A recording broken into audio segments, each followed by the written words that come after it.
Nandito tayo ngayon sa Alaminos San Pablo Bypass Road. 10 years na pala ito in the making. 2016 nagsimula ito.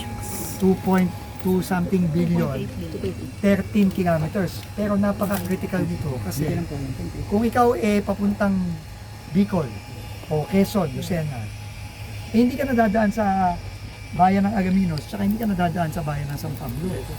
Iba-bypass mo na yon. So yung makakat na travel time dito, siguro mahigit isang oras kung ikaw nagbabiyahe. At the same time, yung Maharlika Highway natin, yung daan sa Alaminos sa San Pablo, madi-decongest natin ito, mababawasan yung nasasakyan. So ang laking ginawa nito para sa Alaminos, saka para sa San Pablo. Saka ang laking ginawa para sa mga bumabiyahe nating mga kababayan, papuntang Bicol, saka yung mula Bicol, papuntang Maynila. So 10 years na to, ang problema na nga natitira, right of way.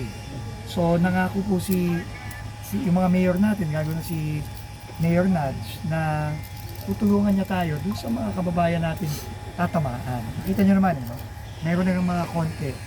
Mahigit 300 metro na lang. No, 350 meters na lang. So, dahil sa tulong ni Mayor, at dahil may pondo tayo ngayon para sa right of way, mukhang kampante tayo na this year matatapos na. By December, tapos tayo. Mayor Eric, Mayor Nudge. So, sa Lunes na Lunes, pupulungin na po ni Mayor yung mga kababayan nating kailangan bilang natin ng lupa.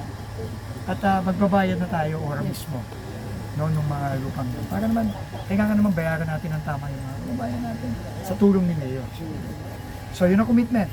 End of this year, tapos tayo dito sa Alaminos, San Pablo Bypass Road. Natin si Mayor Nudge mo. Ako, Secretary Vince, maraming salamat po sa inyong very quick. Salamat po tayo kay Very Pangulo. quick action at kay Pangulo po sa pagpapadala po ng ganitong action agad para ma-ease ang problema po ng mga taga-southern na Tagalog. Hanggang Kabikulan po, this will boost the economy of the area. Thank you po, Mr. President, and maraming salamat po, Secretary Dizon, sa inyong mapakabilis na action po. Hindi, basta. Ito po siya, 10 years na ito, masyado nang matagal po.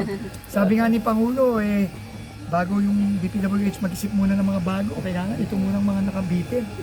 Diba? Yun naman ang importante para naman magamit na. Kinikwento sa akin yung dalawang mayor natin, ginagawa kang pambigat ng Copra to. Oo nga po. Sayang naman yung kalye.